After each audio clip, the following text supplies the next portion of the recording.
dengan baik oleh tanaman, terutama pupuk fosfat. Orang-orang pupuk fosfat mahal, kalium mahal, diaplikasikan kok tandurannya pancet aja. Perlu dicek pH tanahnya. Jika pH tanahnya asam, Pak, pupuk fosfat diserap tanaman dalam bentuk PO4++ itu akan terikat oleh aluminium ini sama besi ini jika pH-nya asam, sehingga tanah menjadi lebih keras, bantat istilahnya. Sedangkan pupuknya tidak bisa diserap oleh tanaman. Wah, orang-orang nekat tandurannya hijau gak kemarin. Ya, semakin banyak di aplikasi pupuk dan semakin bagus. Satu semakin boros, ya, tanah semakin rusak, ya. Karena apa? Semakin kuat ikatan aluminium dan zat besi di dalam tanah. Oke, sing ketinggalan kan apa nih? Ngopi mawon.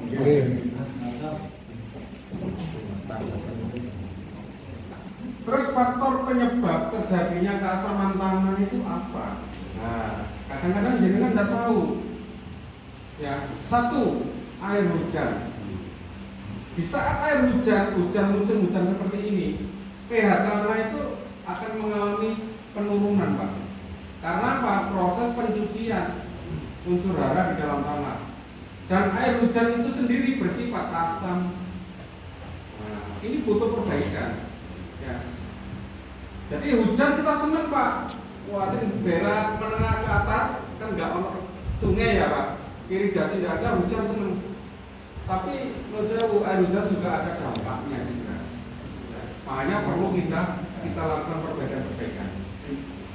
Kedua, respirasi akar, Pak. Pernapasan tanaman itu lewat akar, Pak. Nah, ini juga menghasilkan namanya karbon dioksida, Pak, CO2. CO2 ini akan bereaksi secara asam di dalam tanah.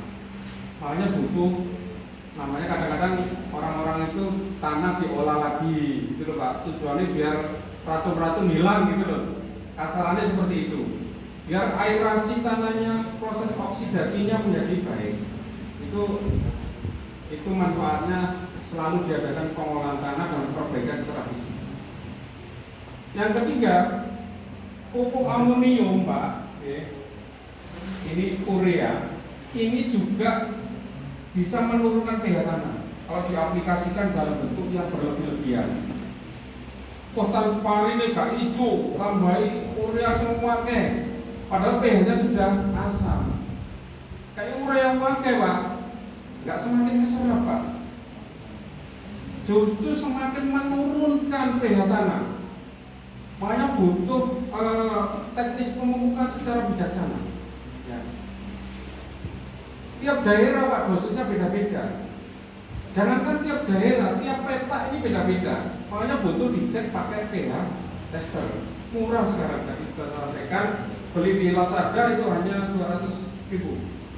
Paling tidak satu kelompok punya satu untuk ngecek pH tester. Langsung ditancapkan di tanah, ini sudah muncul pH-nya berapa. Nah, itu pentingnya untuk menangani keasaman tanah. Ya. Nah, termasuk pupuk monokasium fosfat. Ya. Ini biasanya SP36 dan TSP. Semakin asam, Pak, jangan aplikasikan, nggak semakin keserap, semakin diikat oleh namanya aluminium sama besi. Sehingga tanahnya tambah keras, partikel tanahnya semakin mampet, Pak, sehingga aerasi udara di dalam tanah itu ya akan terhenti. Ini hati-hati juga, ya. Makanya orang-orang puas tidak gaya fosfat uake itu gak bisa mana. Ya karena uake itu keserapnya sedikit, gitu loh, Pak. Sekarang bagaimana kita itu memberikan dalam jumlah yang tidak banyak tapi efektif, bisa terserap dengan baik. Ini yang harus kita pikirkan. Terus yang kelima, bahan organik yang belum matang. Nah, ngerti bahan organik, Pak? Bahan organik itu ya bisa dari daun-daunan, sampah, kompos, kotoran ayam, pupukan dan sapi dan sebagainya. Ini kalau belum matang, Pak, ini akan menurunkan apa namanya pH.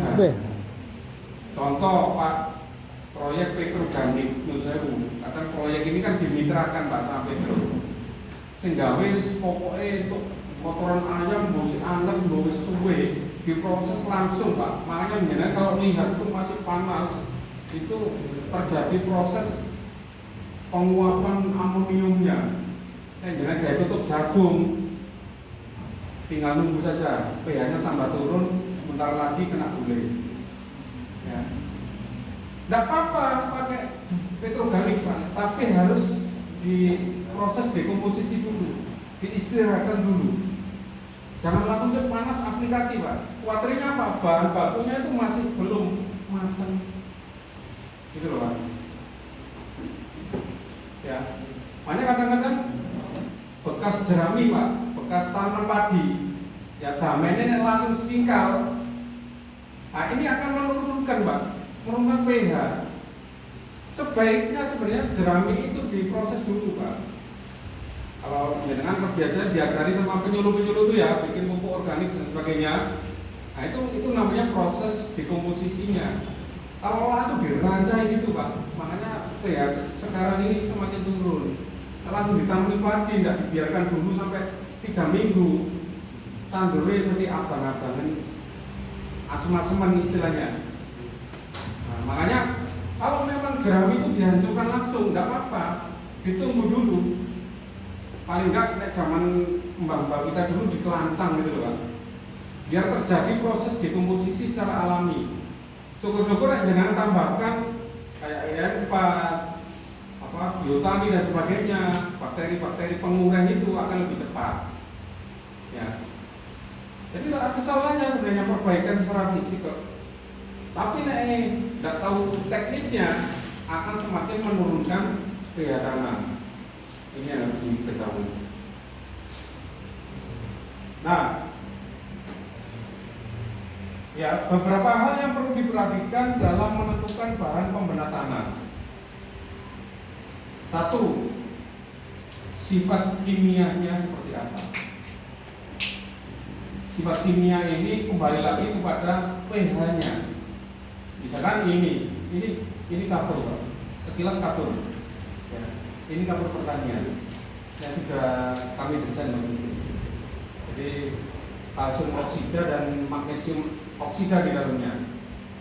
Kalau pH bahan ini ya itu asam, ini tidak bisa untuk memperbaiki pH tanah. Makanya dipilih bahan yang memiliki pH-nya itu basah. Mungkin yang paling sederhana saja kapur bangunan yang masih bongkahan-bongkahan itu.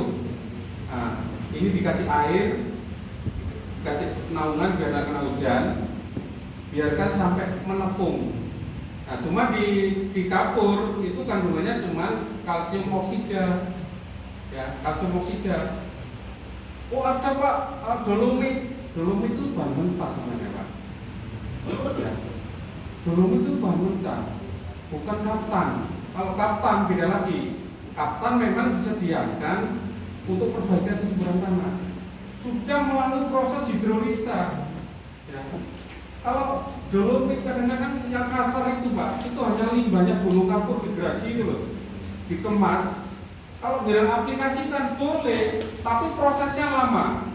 Butuh waktu 4-6 bulan baru bereaksi. Ya. Baru bereaksi karena partikelnya juga kasar.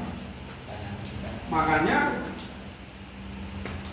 jangan harus mencari bahan ini yang paling gampang. Yang paling gampang ya kapur bangunan itu loh. Atau kaptan yang sudah dijual, yang sudah disediakan oleh toko-toko pertanian. Saya tidak sebut merek ya, karena banyak ya kaptan. Bukan dolomit tuh Pak ya. Dolomit itu kayak minuman tuh, meskipun ini mereknya apa nih? Apa ya? Total orang ngomongnya aqua. Bahan pembena tanah ngomongnya mesti dolomit. Karena merek yang pertama keluar itu dolomit gitu loh. Padahal kita boleh kita cari dolomit, tapi dolomit yang benar. Ya, biar tidak menjadikan partikel-partikel itu menjadi beban di dalam tanah. Ya. Terus kedua, harganya harus murah, Pak.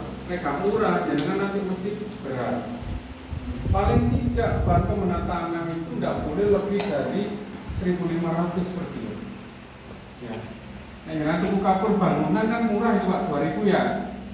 2.000 nanti dikasih air mekar berarti tambah banyak itu. Akan masih murah. Ya, itu paling gampang. Terus ketiga, kecepatan reaksi. Karena dolomitnya masih mentah, hanya di branding dolomit gitu toh. Ini nggak ada reaksinya. Seandainya terjadi reaksi itu kecil sekali dan butuh waktu yang lama. Ya. Tapi kalau kaptan memang disediakan untuk bahan pembenahan tanah, ya. Sehingga reaksi di dalam tanahnya itu cepat, nggak usah nunggu 4 bulan 6 bulan. Aplikasi hari ini 1 jam dicek lagi pH-nya juga naik. Gitu loh Pak. Jadi ketepatan dalam memilih ini. Ya. Terus ini kehalusan bahan. Ya. Jadi harus halus. Paling tidak minimal 50 mes. Ya. 50 mes. Seperti tepung. Ya. Jadi kalau diaplikasikan langsung larut. Makanya kalau kapur bangunan dikasih air, dikopiai air Pak ya, itu kan jadi bubuk itu, nggak perlu diayak lagi, kan halus, itu diaplikasikan. Nanti bagaimana cara aplikasinya nanti kita lihat di sini. Itu tadi Nah, ini termasuk dulu, pupuk magnesium. ini dulu bahan yang saya desain Pak, cuma sekarang saya nggak tangani lagi. Ya karena petani kita tidak paham. Akhirnya saya hentikan dulu. Ya, saya hentikan dulu. Ini murah dulu. 1 kilo hanya 1.200. Ini apa SK menterinya ini? Prima. Ya, kandungannya ini MDO sama CaO. MDO ini fungsinya untuk hijau daun. Ya. CaO ini berfungsi untuk memperbaiki pH, reaksi keasaman tanah. Ini cepat sekali, setengah jam aplikasi sudah naik pH-nya, tapi sudah tidak. Sementara saya hentikan dulu. Saya dulu bersama dengan perusahaan ini Gresik, punya teman saya. Kalau nanti diingatkan lagi, ya saya tak kesana lagi. Ya. Cuma ordernya minimal 20 ton, satu kelompok 20 ton, murah. Nah ini manfaat magnesium Pak, saya jelaskan dulu. Magnesium ini bahan paling murah untuk menyusun zat hijau daun. Ya. Jangan jenengan itu godongnya ben hijau dikei urea semua akeh, zat semua akeh. Ini agak kurang tepat. Ya, saya bilang kurang tepat. Karena Pak, hijau daun itu disusun oleh magnesium Pak. Ini kandungannya. Makanya cari bahan pembenahan tanah yang memiliki kandungan magnesium. Manfaat kegunaan pupuk magnesium. Pak Haji kapan jual balik kaptan itu? Ya Pak Haji, belum ada yang nanti disiapkan. Pertama, memperbaiki sifat kimia dan meningkatkan pH tanah. Kedua, mengaktifkan dan meningkatkan ketersediaan unsur hara dalam tanah sehingga lebih tersedia dan mudah diserap oleh tanaman. Jadi kalau pH tanah sudah normal Pak, secara alami ya, unsur hara atau makanan yang dibutuhkan oleh tanaman itu akan tersedia. Apalagi jenengan biasa pakai fosfat dalam jumlah tinggi, berlebihan, urea dalam jumlah tinggi, ini dengan pH yang normal itu akan bisa menjadi tersedia. Ya. Dan semua diikat oleh aluminium dan zat besi akan terlepas di saat pH itu normal, sehingga bisa diserap oleh perakaran tanaman. Terus yang ketiga adalah menetralkan senyawa beracun. Tadi yang saya sebut aluminium atau besi. Ya. Menetralkan fosfat yang diikat oleh aluminium dan zat besi saat pH-nya asam itu akan dilepaskan lagi oleh aluminium sehingga bisa diserap oleh tanaman. Jadi kalau dengan bertahun-tahun aplikasi fosfat yang dalam jumlah banyak, pH asam nanti diperbaiki saja. nggak usah aplikasi pupuk fosfat lagi. Beli. Dicoba, buktikan nanti. Tapi pH-nya harus normal loh Pak ya. Nanti akan tersedia dengan sendirinya. Nah, kalau sudah seperti itu, ya nanti sudah cukup pupuk fosfat lagi, mengurangi biaya, nyari pupuk subsidi juga susah, yang non subsidi juga mahal. Terus yang keempat, meningkatkan populasi dan aktivitas mikroorganisme yang sangat menguntungkan bagi tanaman. Jadi di saat pH itu asam, ya, mikroorganisme kayak bakteri Rhizobium, mycorrhiza dan sebagainya, ya bakteri-bakteri yang bermanfaat, ini secara alami akan aktif lagi, dengan Rhizobium. Akhirnya ketersediaan nitrogen menjadi tersedia Pak. Nitrogen itu unsur yang terkandung di dalam pupuk urea dan ZA. Ini akan terurai lagi. Nah. Terus kelima, memacu pembentukan dan pertumbuhan akar sehingga penyerapan hara lebih optimal. Jadi makanya saya bilang di saat pH yang sesuai untuk tanaman, pertumbuhan dan perkembangannya itu akan menjadi seimbang. Ya. Kalau pH-nya asam, pertumbuhannya kerdil, tidak keluar anakan, akarnya juga terhambat sehingga ketersediaan hara tidak terjangkau. Ini. Terus yang keenam, membuat tanaman lebih hijau dan segar serta mempercepat pertumbuhan. Ya. Ini magnesium. Terus yang ketujuh, meningkatkan produksi dan mutu hasil panen. Ini pasti. Ya. Yang kedelapan, mengurangi ketergantungan pupuk kimia yang berlebihan. Ya, sehingga bisa menekan penggunaan pupuk hingga 50% dari dosis yang dipakai. Ini Pak. Makanya pentingnya jenengan mengetahui keasaman tanah itu biar penggunaan pupuk itu tidak berlebihan. Oh, dikit pupuk pakai kok pancet lah. Itu biasanya pH tanahnya nggak bagus. Makanya dengan mengetahui pH tanah atau kesuburan tanah itu, ya, dengan alat yang namanya soil tester atau moisture tester, soil tester atau pH tester, itu tujuannya apa? Biar penanganan aplikasi pupuk kimia itu lebih bijaksana, tidak berlebih-lebihan. Nek berlebihan kantongnya dengan juga bocor. Ya. Ada pertanyaan Pak? Ibu? Ya. Iya monggo. Jadi untuk perbaikan pH tanah secara alami apakah boleh kita dirangkai kan? Itu juga bisa memperbaiki pH tanah. Kemudian yang kedua, pertanyaan yang kedua, untuk pH tanah, misalkan 1 hektar apa sama areanya. Kemudian yang ketiga, untuk misalkan pupuk apa yang cocok untuk misalkan pH-nya tanah pH tanah ini. Pupuk apa? Tetapi Pertama, manfaat dirancai. Bisa meningkatkan pH. Ya. Secara teori betul, gitu Pak. Dengan proses dirancai, ini akan terjadi proses oksidasi, penyerapan oksigen, menghilangkan karbon dioksida.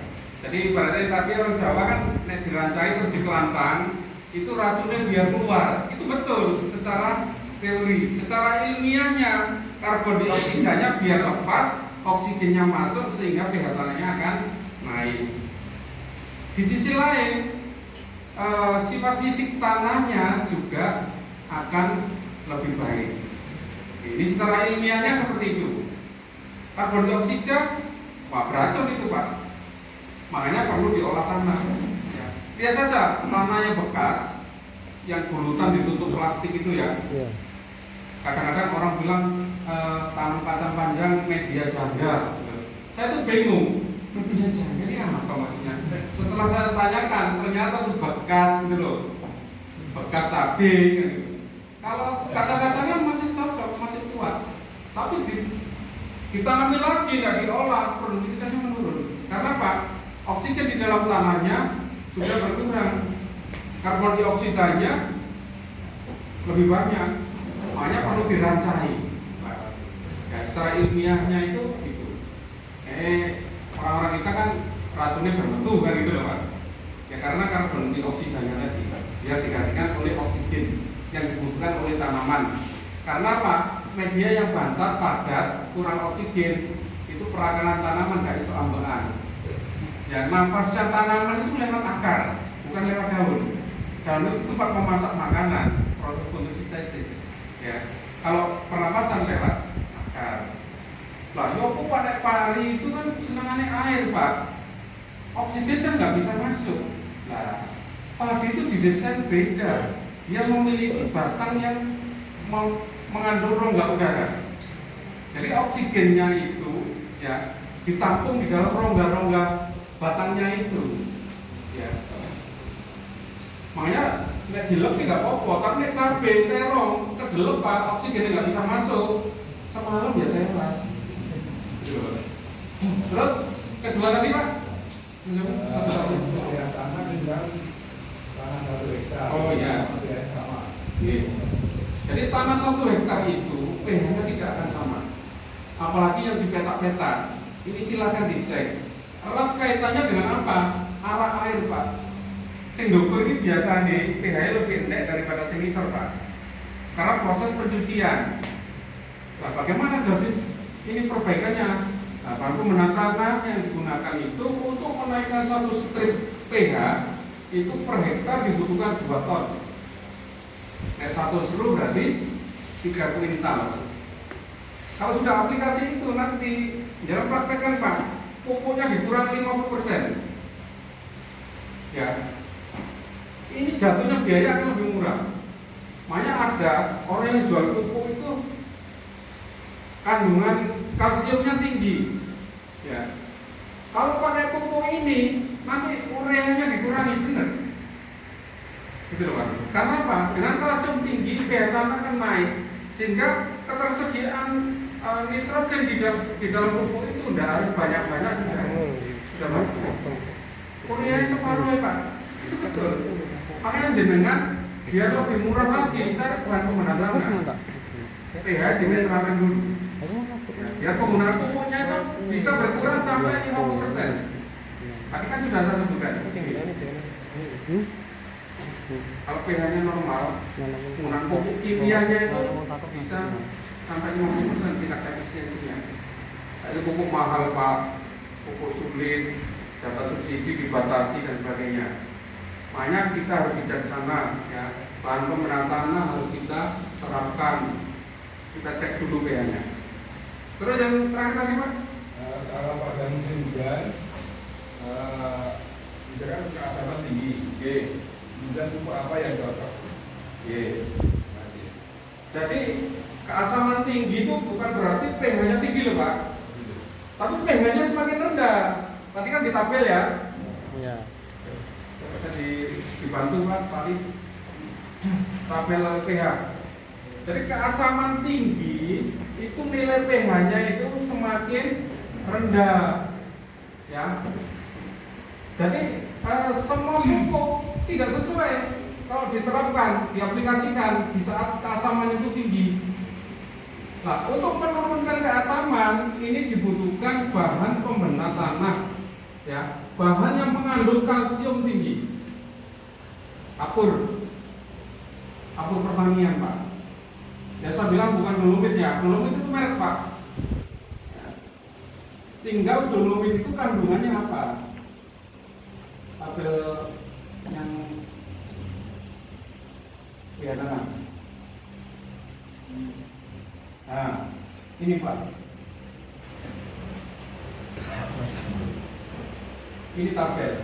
Jadi kalau keasaman itu tinggi, artinya sangat asam, sangat masam. Kalau kalsium bangunan itu Pak? Nah, kalsium bangunan perlu dicek Pak, Mas. Di kemasan kan ada. Itu masih dalam bentuk CaCO3 apa sudah CaO. Ya. Kalau sudah CaO itu sudah siap pakai. Kalau masih CaCO3 ini masih dalam bentuk senyawa. Ya. Masih terikat. Makanya perlu dilakukan proses hidrolisa dulu. Kayak perbangunan itu masih dalam bentuk CaCO3. Setelah kita kasih air akan terjadi proses hidrolisa, ya. CO-nya dilepas. CO tadi kan beracun, ya kan? Makanya tinggal CaO. Terus dilarutkan, diaplikasikan di lahan akan bereaksi dengan air, ya. Air rumus kimianya H2O, sehingga dibutuhkan tanaman dalam bentuk HCO. Rumusnya seperti itu ilmiahnya Pak. Oke. Jadi kita lihat nanti kandungannya kalsium bangunan itu seperti apa?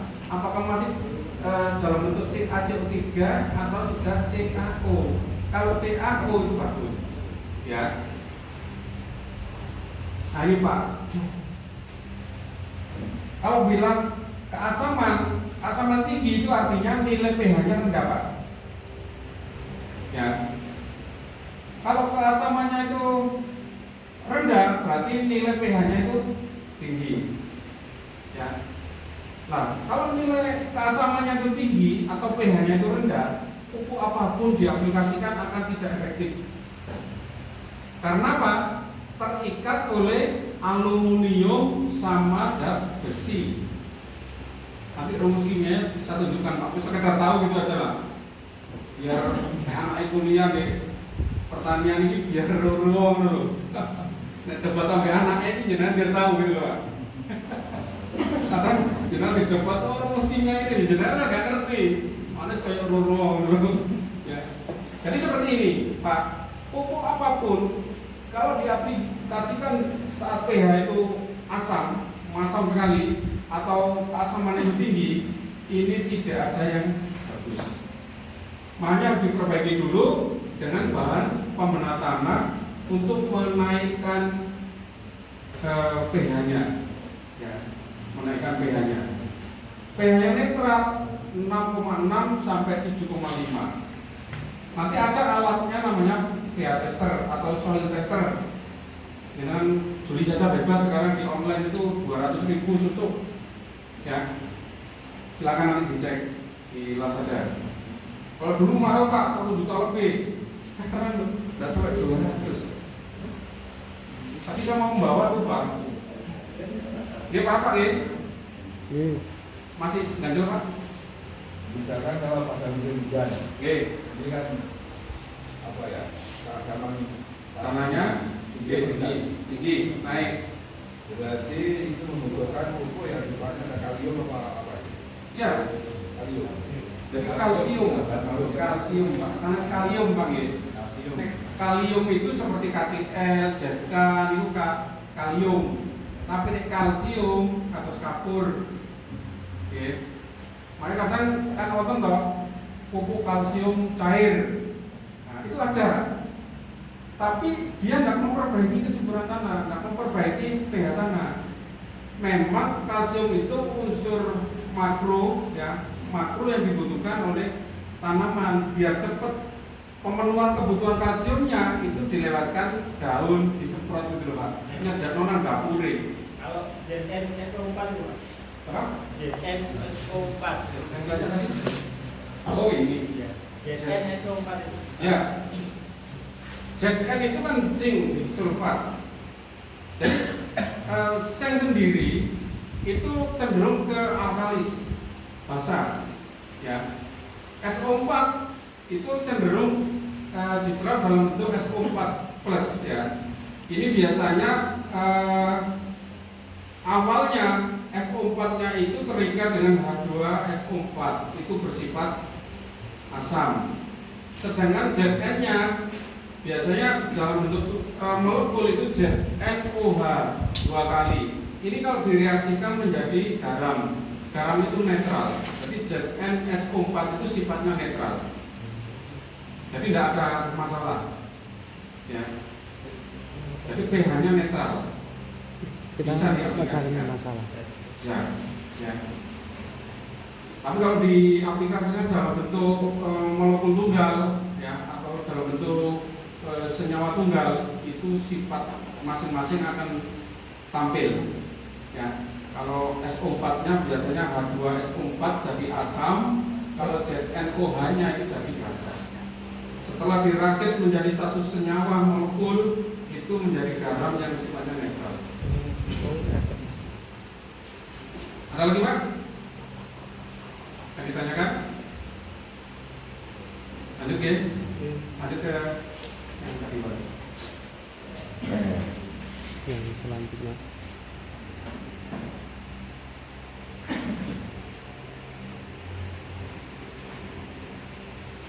Nah, ini sudah ya Pak ya? Masih ada yang ditanyakan? Lanjut ya? Dosis dan cara aplikasi bahan pembenahan tanah Pak. Ya.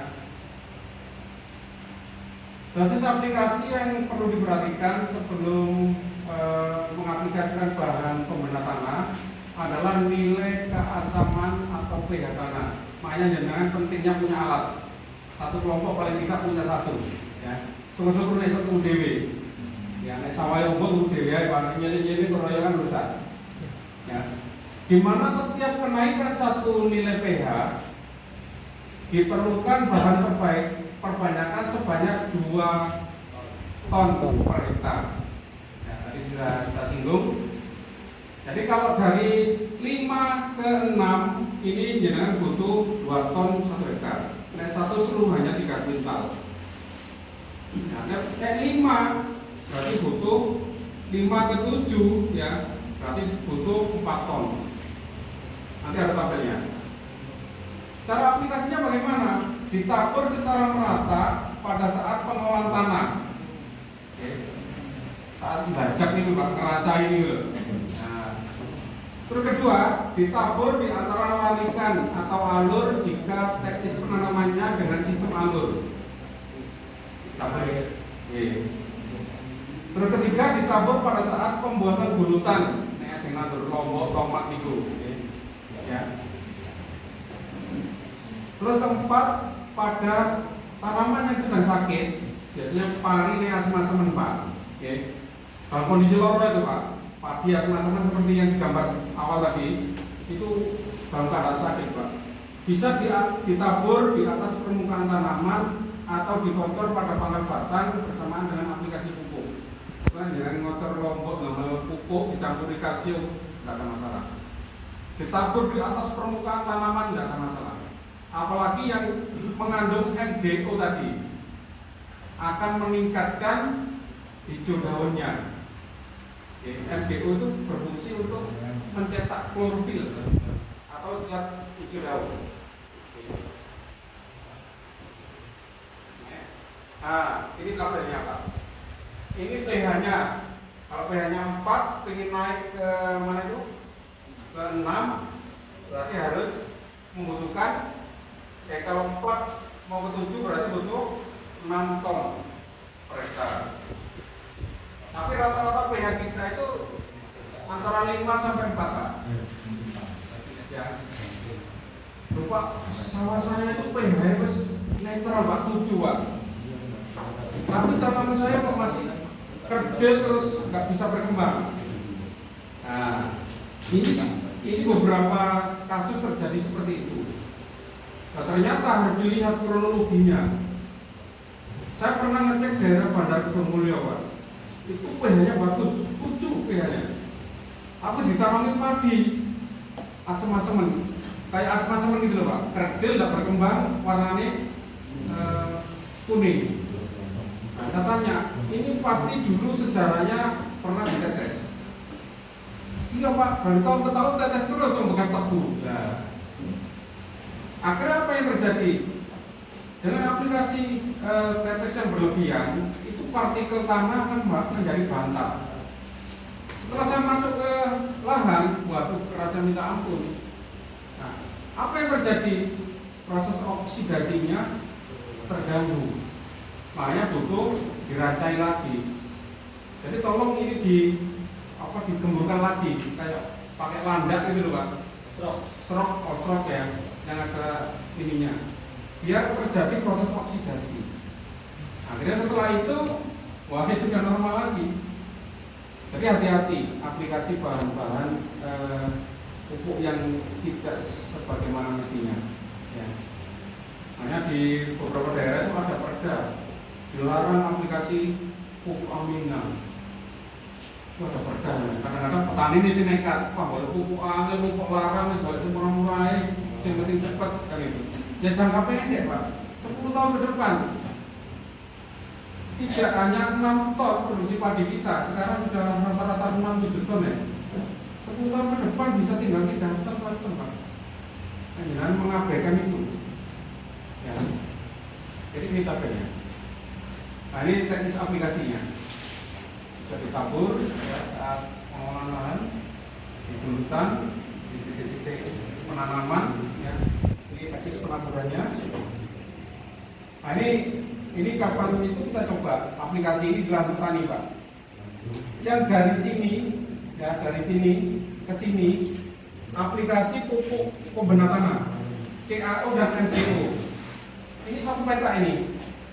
Ya, ini yang sini pertumbuhannya semakin naik Pak, semakin hijau. Ini lihat bayangkan, ini yang petani. Terus saya kasih contoh. Pak ini kalau mau pakai satu karung, coba batasnya ini sama ini, kasih acil waktu itu. Beda sekali. Paritasnya sama, satu kali, satu peta. Nah, ini yang tidak pakai, ini yang pakai. Ini satu petani juga. Kebetulan di depan kantor saya ini. Nanti saya kasih. Pak, awalnya sakit ini, awalnya sakit. Setelah aplikasi 10 hari ini. Ya. Karena saya cek pH-nya berapa? 4,2. Meskipun dipupuk urea dalam jumlah banyak, itu buang-buang duit aja itu. Apalagi aplikasi fosfat dalam jumlah tinggi, semakin habis kita. Nah ini anakannya yang pakai yang pH-nya normal sama tidak. Anakan padi itu beda sekali. Wow, baik. Nah ini reaksi tanah Pak, ini tidak saya jelaskan ini. Tapi ada yang mahasiswa tidak apa-apa, atau sarjana teman-teman, mereka pertanian, pasti ada yang ngerti ini. Tak ceritakan aja Pak ya. Jadi pada tanah masam atau pH-nya itu di bawah 5 Pak, akan terjadi reaksi seperti ini. Tadi aluminium ya, yang saya bilang aluminium sama besi, zat besi Fe itu reaksi di dalam tanah jika pH-nya itu asam ya, ini di dalam tanah Pak, aluminium di dalam tanah campur dengan OH itu air, bagian dari air. Ini kalau kita aplikasikan kalsium oksida ya, kita aplikasikan kalsium oksida atau CaO ya, bereaksi dengan aluminium fosfat, ini pupuk fosfat yang terserap. Ini air sebagai media pelarutnya di dalam tanah, bisa apa? Ini akan terurai menjadi kalsium ya, HPO4 ya, sama aluminium. Nah, aluminium di sini di saat aplikasi CaO itu aluminium akan mengendap, sehingga pupuk fosfat akan terserap oleh tanaman dan kalsium akan termanfaat oleh tanaman. Ceritanya gitu Pak. Termasuk zat besi di saat pH asam akan mengikat namanya fosfat juga ya. Kita aplikasi CaO, zat besi akan terlepas dengan fosfat oleh air, akan terurai menjadi kalsium yang siap digunakan oleh tanaman, dan HPO4 ini juga siap diserap oleh tanaman, dan zat besi sendiri tidak akan beracun, akan mengendap. Jadi pupuk fosfat dengan aplikasikan dari tahun ke tahun itu, ini kalau pH-nya asam nggak bisa terserap. Nah, sedangkan tanah basah ya, tanah basah atau pH di atas 8, cuma di negara kita tidak ada. Ya, rata-rata pH kita itu asam ya. Nah ini seringkali kekurangan namanya Zn dan boron. Nah ini kalau pH asam basah kekurangan boron Pak. Tapi kalau pH-nya itu asam, ini sudah tersedia. Jadi aplikasi boron apakah masih dibutuhkan? Ini masih. Kenapa? Ada yang pertanyaan? Ya. Lanjut Pak Nggih. Pokoknya harus ceritanya Pak, kalau dikomplain namanya di dapat yang anak sarjana pertanian atau sih kuliah biasanya idealis. Pak sampean ini kok kudu ngerti rumus iki ya Pak. Yo dagel barang. Bengkak. Kuliah kok ya bener ngerti niku lho. Jadi apa caranya penerapan itu aja kan. Nah ini proses akar. ketersediaan hara. Ketersediaan hara itu makanan bagi tanaman. Apa saja yang dibutuhkan? Nah, ini ada unsur makro. Makro itu ada nitrogen, fosfat, kalium. Nitrogen ini diperoleh dari pupuk urea, fosfat itu dari sp36, kalium atau potasium itu dari KCl tadi loh Pak. KCl. Kalium sama kalsium beda. Tapi ada namanya makro sekunder Pak. Ini kalsium. Makanya kalsium tetap dibutuhkan oleh tanaman. Termasuk magnesium untuk menyusun zat hijau daun. Termasuk sulfur. Sulfur ini dibutuhkan meskipun dalam jumlah sedikit tapi sangat berpengaruh. Nah, ini pupuk mikro. Ya, meskipun zat besi itu bersifat beracun tadi, tapi dibutuhkan dalam jumlah sedikit sekali. Tapi jika kekurangan akan mempengaruhi juga. Tapi naik kelebihan beracun, naik kekurangan bermasalah. Nah, makanya kita harus bijaksana. Ya, termasuk boron, Zn, tembaga. Ya, ini dibutuhkan dalam jumlah sedikit. Tapi naik kekurangan masalah, naik kakean jadi racun. Nah, itu loh. Makanya kita harus kok caranya Pak? Ya seperti pH normal, netral, semua tersedia secara alami. Masalah kekurangan pupuk nitrogen kita aplikasikan urea, ZA. Kekurangan fosfat kita. Nah, nanti tanda-tanda kekurangan seperti apa? Di sini nanti ada gambarnya. Ya. Wah, ini keluar merah ini berarti beracun. Kalau kelebihan beracun, kekurangan jadi masalah. Termasuk ini aluminium. Di sini tidak saya jelaskan apa nanti banyak sekali. Nah, ini aja. Ciri-ciri nih. Nah, kekurangan urea atau nitrogen itu seperti apa? Ini di jagung itu seperti ini Pak. Ya. Mulai dari ujung, ya, ini akan terjadi klorosis. Kekurangan klorosis itu kering. Ya. Terjadi pengeringan. Ini yang normal. Ya, ini yang normal. Ini ukuran kekurangan di jagung jenengan seperti ini. Pak ini butuh hawar tak Pak? Nah, antara hawar dengan kekurangan ini mirip. Ya. Makanya jangan harus jeli. Kalau hawar itu dimulai dari tidak hanya dari ujung. Ya, tapi awalnya ada semacam bercak-bercak dulu. Tapi biasanya di kepiawu ya Pak, ini hawar daun ini. Nah ini kan yang salah. Ya. Ini bisa saja terjadi kekurangan nitrogen atau urea. Ada ini normal ini. Nah, gimana ada jagung Pak? Nemu bodong ini semeneng dengan. Wah, maaf jagungku. Kekurangan fosfat ini Pak. Jadi lari jagung warnanya ungu, artinya lari jenengan itu fosfatnya tidak tersedia.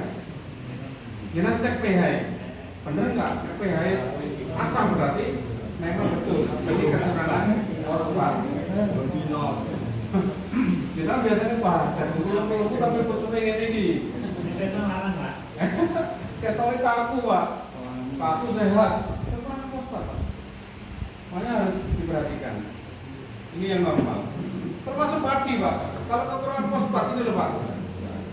Sing kurus, anakannya tidak berkembang, perakarannya juga tidak bisa mekar, batangnya juga tidak bagus. Pakai istirahat apa enggak? Lanjut dulu ya. Ini tinggal sedikit kok Pak yang ini. Ya. Terus hati-hati Pak. Nek jago jenengan ngeten iki berarti nek KPH rendah kekurangan fosfat. Ya. Ojo seneng-seneng Pak. Untuk rendemennya rendah.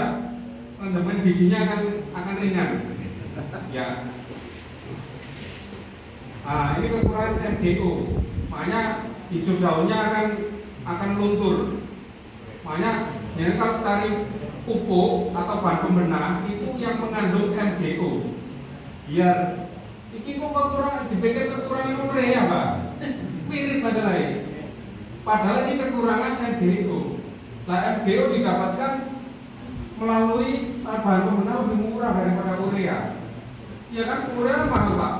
Disimpan 10.000 lebih kan sekarang. Non subsidi. Ya. Nanti yang subsidi ya terbatas. Nggak sesuai sehektar cuma itu berapa sekarang paketnya? 200 kilo? Ya, 225. Soalnya sedikit sekali. Harusnya 450 kilo dapatnya separuh. Nah ini juga sama. Di tanaman tomat, di tanaman kedelai, di tanaman padi, kalau kekurangan kalium itu untuk atau KCl. Ini tanda-tanda juga gini. Ngerak rosok. Kok dipikir kena jamur. Dipikir kena jamur akhirnya semprot fungisida tebel pemborosan fungisida ini kan. Oh macam godongin rokok hati-hati Mas. Kekurangan kalium. Kedelai ya, padi. Kalau kan khasnya kan ada keluarnya, Ya. fungsi itu buat apa, Pak? KCl telur ini bukan berarti KCl ini hanya apa ya? Ini pengkodean Pak, bukan telur sebenarnya ini. Sedangkan yang dibutuhkan oleh tanaman itu K2O-nya. Ya. Itu pembawaannya. Iya, gitu loh.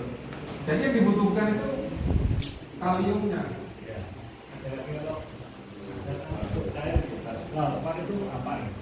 Nah, klor itu ini sebenarnya kan dari senyawa kimia itu bersifat asam kuat. Iya, karena awalnya apa?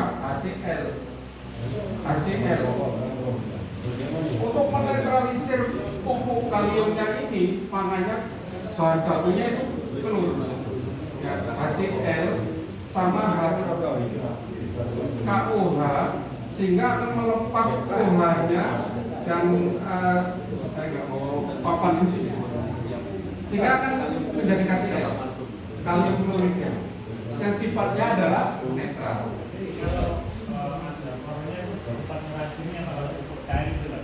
Iya, beracun.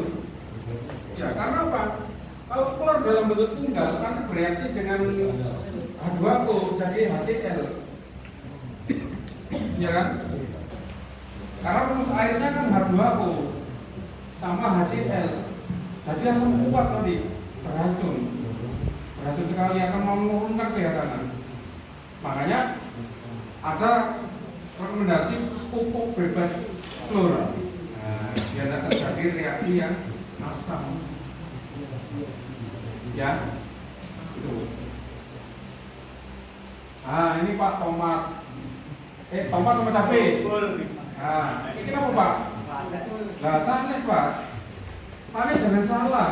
Kayak gini dianggap paten. Jangan kok ngantarnya duit gak tuku fungisida. Ini kekurangan kalsium Pak.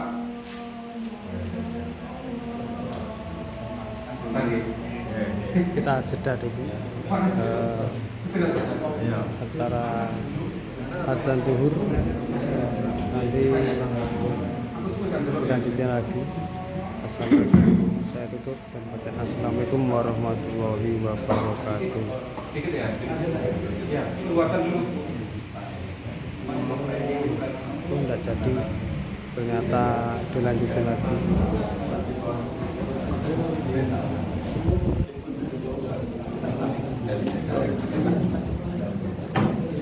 Situasinya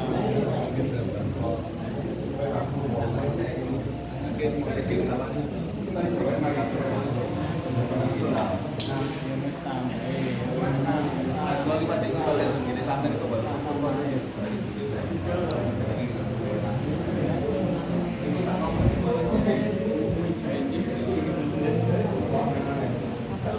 Bolo desa iki, ya iki. Petani muda. Kode apa itu, Mas?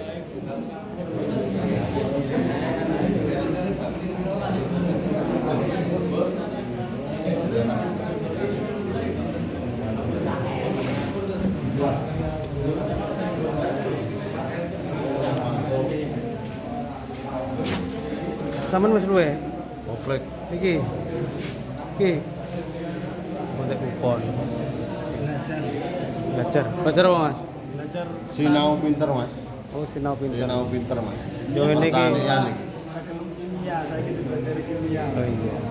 Yen gampang bolosan Mas ya. Saiki Ben dadi cetha. butuh. Ben cetha, mas. Piye pesan-pesane karo petani muda piye, Mas?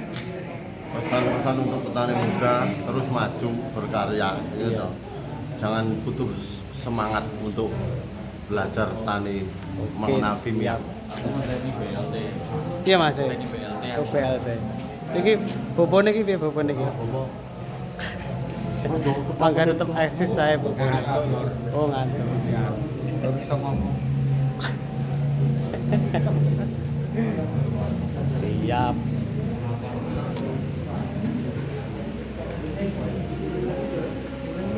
Apa? Gak oleh. Urung engko tak njaluk aku apa? Oke, siap. Assalamualaikum warahmatullahi wabarakatuh.